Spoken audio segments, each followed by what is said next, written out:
Welcome to Conversations. I want to tell you how I met this guest because I think it's kind of fun. My friend Brant and I were down at the Butterfly Herbs having coffee, as we do, and people come by, sometimes my friends, sometimes his friends, and a lady came by who seemed kind of perky, fun, interesting. We asked her to sit down with us. She was a good friend of Brant's, and turned out she was a midwife, and she's going to be on the show today. Never in my wildest dreams would I think I'd be a gay guy on a TV show interviewing a midwife about issues like that, but here we are. Yeah. So I'd like you to meet, oh goodness, my Sharon Delaner. The mind goes after, you know, Sharon Delaner. Sharon, a little biographical work on you. Mm-hmm. Are you a native Montanan? No, I've been here 15 years. That's good enough. It's longer than I've ever lived anywhere. You have kids? I have two. Two. 14 and 15. A boy, 14-year-old boy, 15-year-old girl. In fact, if we cut this, it seems like we cut this short, she's got to get to a football game. Right. So we're kind of under pressure. Where did you get your education? I got my nursing degree at Duke, and then I went on and got a master's at North Carolina, University of North Carolina. And then I went on again and got a degree at Frontier School of Nurse Midwifery, and that's where I got the nurse midwife training. This obviously is not something that one goes into lightly for a nurse to make that change or transition. What was it that motivated you to go in that direction? Well, I don't know what motivated me. I guess as long as I've been conscious, I've known I wanted to be a nurse midwife. And I don't know how I knew that because I didn't even really know what they were. But since I was a little kid, that's what I wanted to be. And I gave up on it. I thought when I lived in Montana and there weren't any programs, I figured, well, there goes that dream. I'll just do something else. So I taught maternal newborn nursing for 14 years and practiced in the hospital. And then distance education opened up. And I was able to do this program through a computer and traveling and going to Butte for my clinicals. So times changed, and that's what helped me.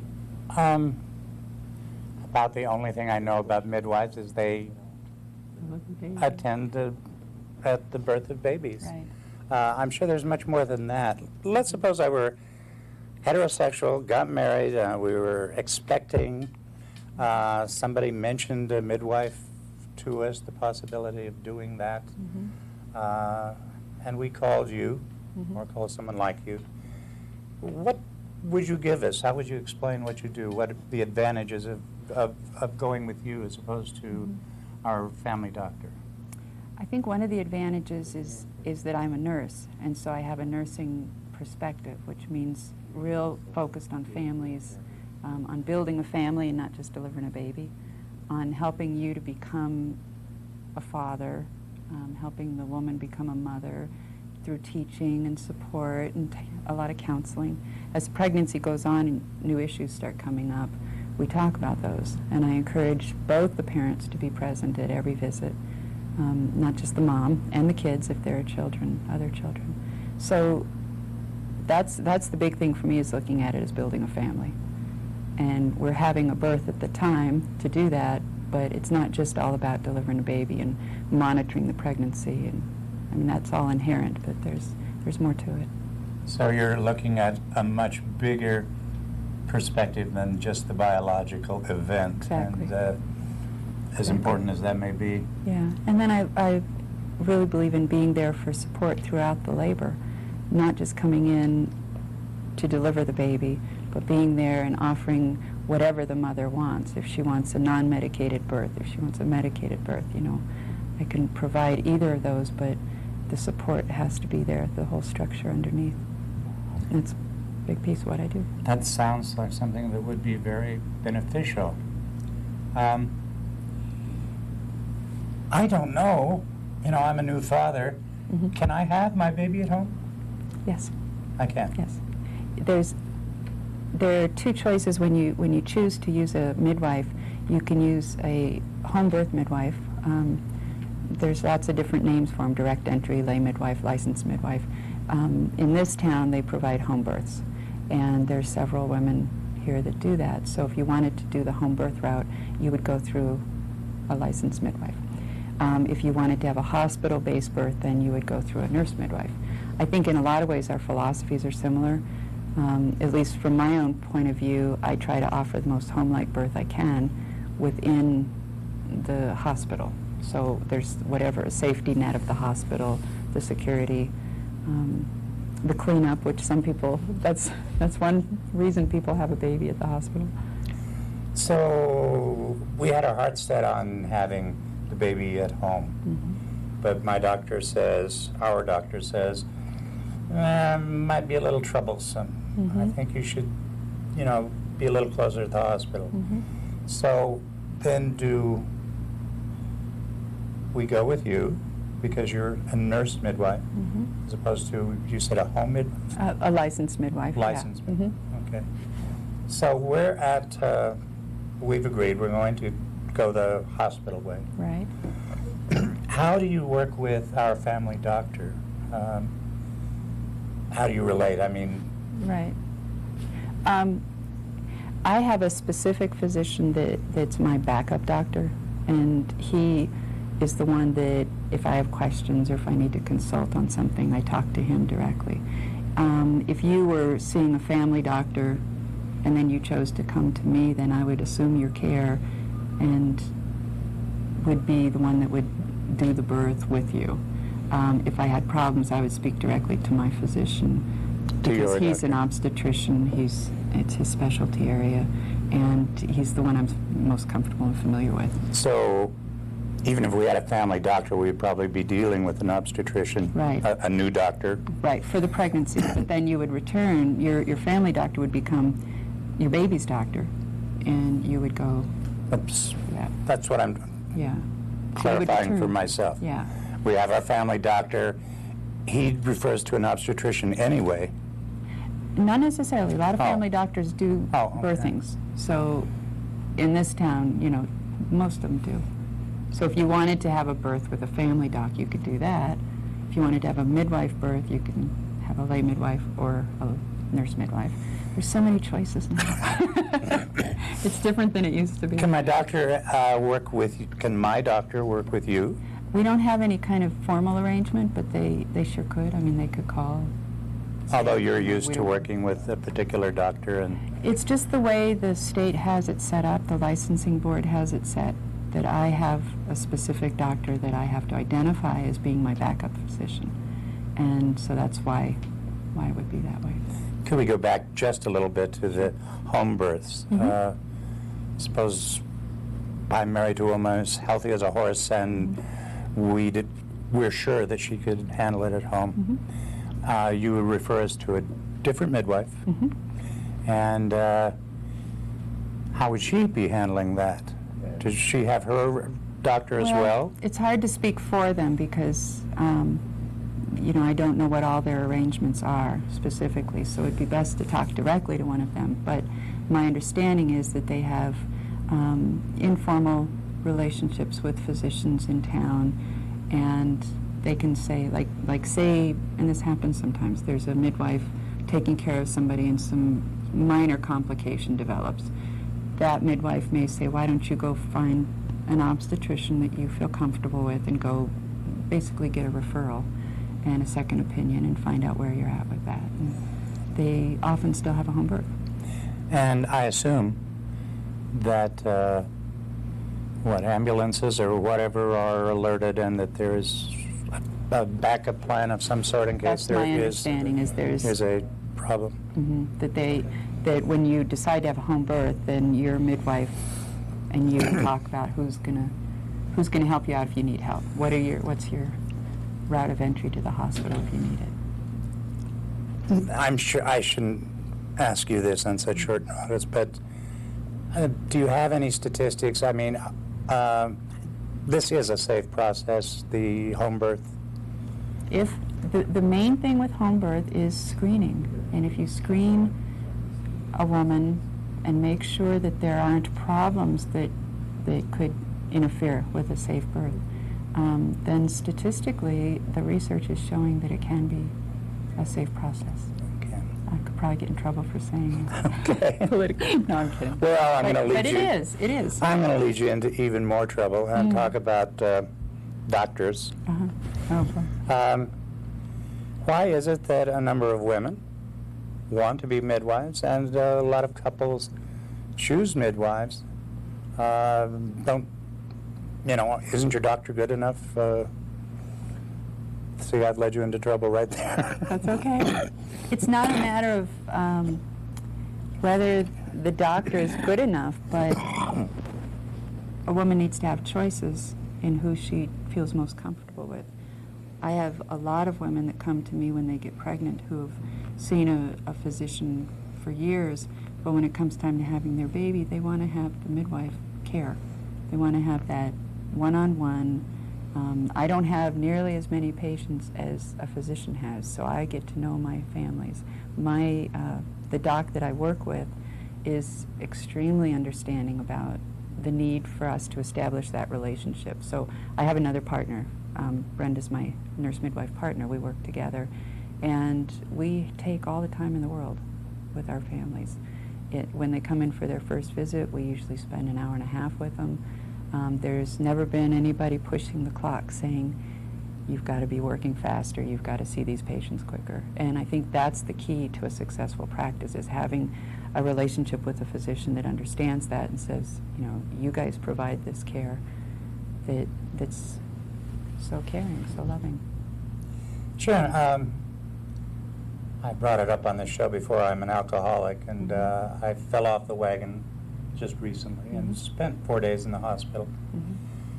Now, my doctor, my personal doctor, came in, saw me, I think, 2 mornings, and then he took the weekend off, told me he was going to leave me with another doctor, and it turned out that the doctor I got wasn't the doctor he told me he was going to leave me with. The point I'm getting is that the nurses were incredible. I mean, they were right there. They were diagnosing problems that my doctor didn't even care about. They were caring for my comfort, and I was just so impressed. And I think what you're trying to say is that a midwife gives that kind of special care, and that there's nothing wrong with the doctor. He's often just too busy, or sees it from a different angle, and you provide that really close attention that a lot of people find important. Well, I think that's really true, and having taught nursing school for years, it's really dear to my heart that nurses are caring people. By and large, that's what they do. They care, they provide what you need, taking care of you. Yes, just being taken care of. Yeah. I just don't think you can get that if you don't have the whole system. The physicians provide the care that you need, the medical care. They make sure that you're getting that aspect, but without the nurses, it would all fall apart. So you need the doctors and the nurses. And my personal feeling is nurses provide what we need when we're not feeling well, or when we're scared, or when we're sick, or having a baby. Yeah, or having a baby. Yeah. I couldn't do it without the nurses. I want to lead you into a more theoretical area, I guess, and that is, since we've talked about being on the show, I've thought of ways I could tie it into some of my interests. And there's been a lot of research recently as gay people go back and look at their history, and theoretically, and these things are hard to reconstruct, but one thing that happened in the early part of the 19th century was that as a medical profession sort of coalesced and set standards and practices and decided what they could handle and what they couldn't handle. One of the things that they did was to decide, and this is an oversimplification, but was to decide that homosexuality was a disease and that they could deal with it, maybe cure it, maybe not cure it, but that it was a disease and it came in their territory. And there are a lot of gay theorists who say that what used to be a behavior, something that people did, that maybe a heterosexual or someone who identified as a husband and father of children, Oscar Wilde was married and had children, went out and did this as a behavior on the side, but that the doctors, by saying that it was a disease, turned it into a category, which caused all kinds of problems. Right. Now, That's as far as I'm going to go with that little bit of history. But it seemed to me, as I was thinking about it, is that from time immemorial, there have been women caring for other women who Right. have children, and that the medical profession, in order to establish its credentials and whatever, did somewhat the same thing with birth, that it said, Absolutely. we are the people who are going to take over Mhm. the women when they give birth, and that probably caused as many problems as the gay thing. Well, and truly, around the turn of the last century, I guess. We're in a Yeah. new century. Turn the last century. Yeah, right around 1900. Forceps became vogue. Are you familiar with forceps to pull Yeah. a baby out? And the obstetricians then had their little medical trick that they could use to help deliver a baby.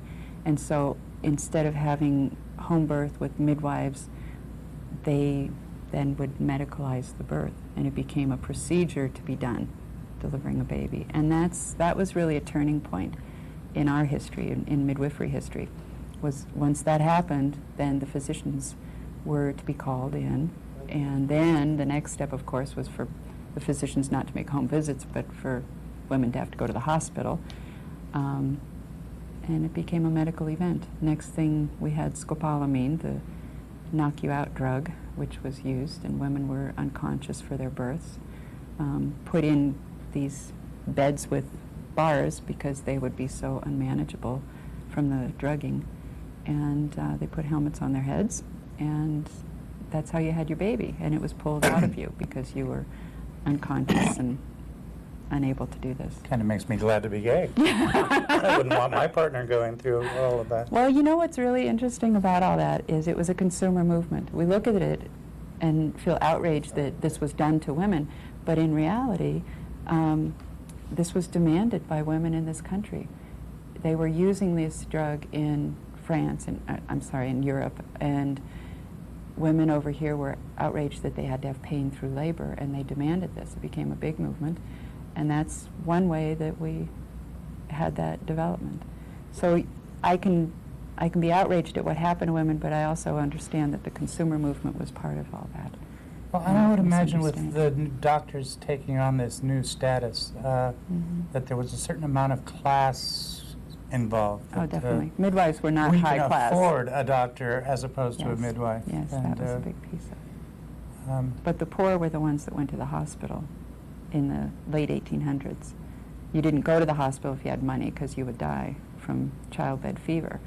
So it originally was something only the very poorest women did because they couldn't even afford to have a midwife come to their home.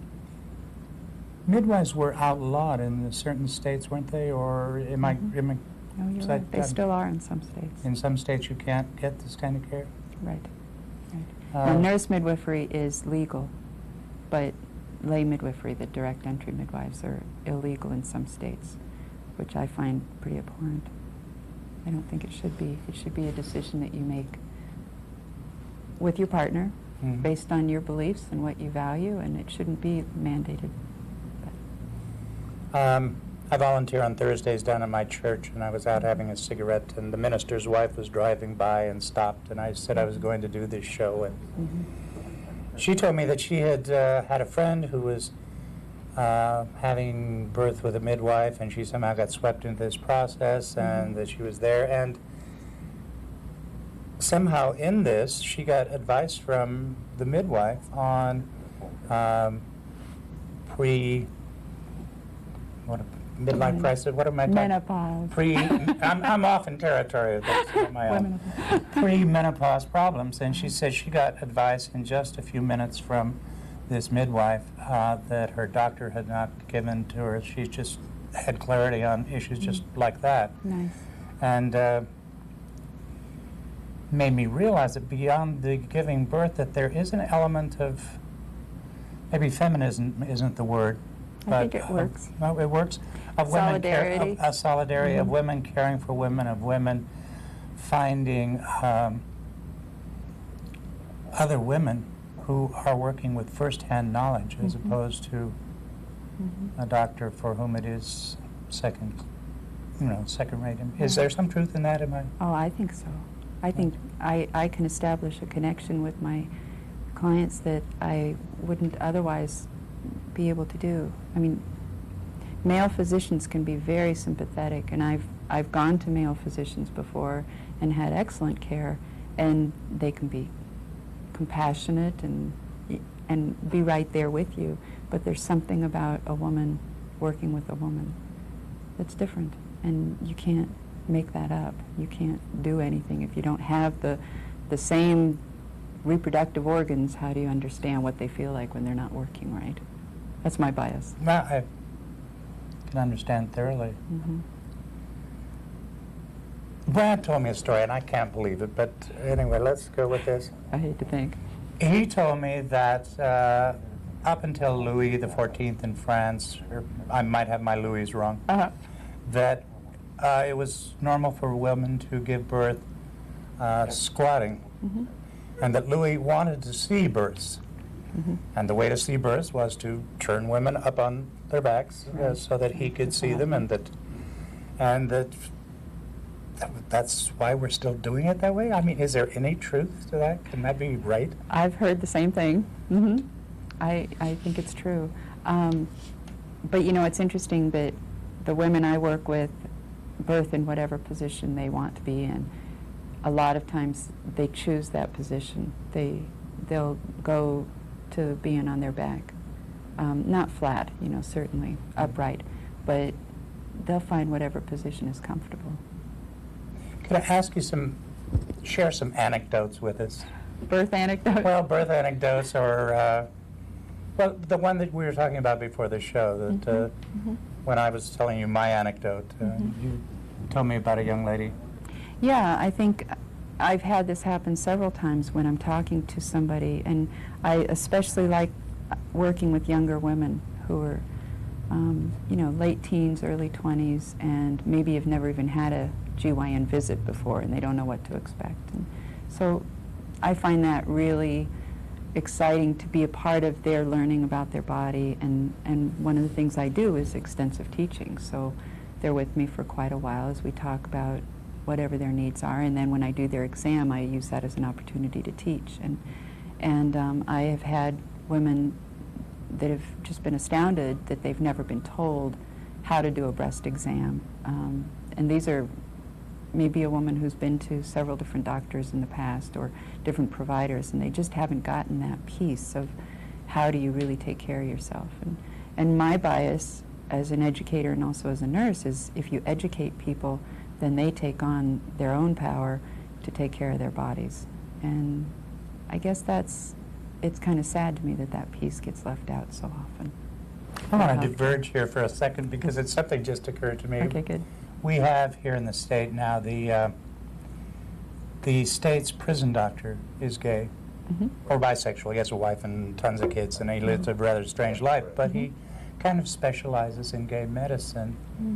Or at least he goes around the state and he talks to gay groups, and astounding again, because he says things like, you know, well, you know, pro and con lubricant and this and that, things that, problems that only gay people have, or gay men have with sex, and things that they never knew. And I find this interesting that there's this,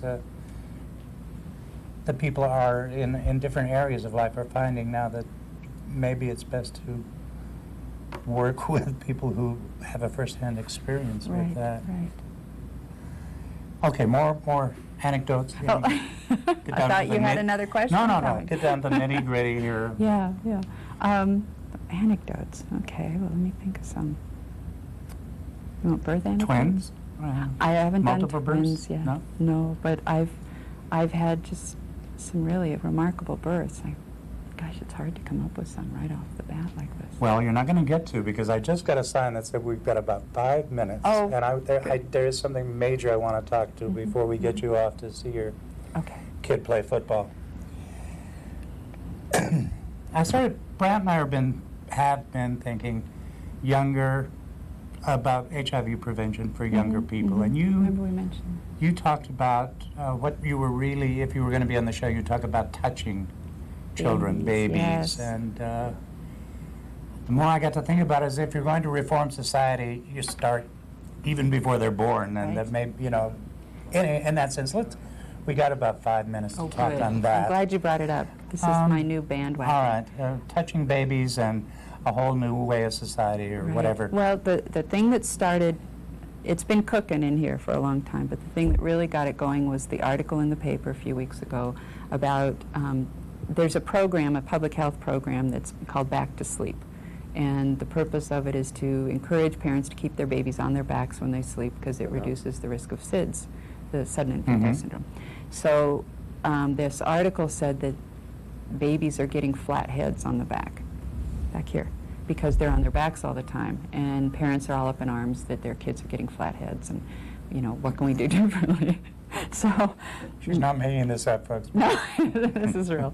So the first thing that I thought of as I read this article is it has nothing to do with babies sleeping on their backs. It has to do with the car seats that everybody is addicted to now. And these infant car seats, everywhere you go, babies are stuck in these things, and they're not being held close to their moms. They're not getting to listen to their parents' heartbeat as they lay on the chest. They're not getting that close feeling of touch. They're also not getting the kinesthetic piece that kids need to learn balance, to learn how to walk, to learn how to just hold their heads up when they're newborn. They need to be held.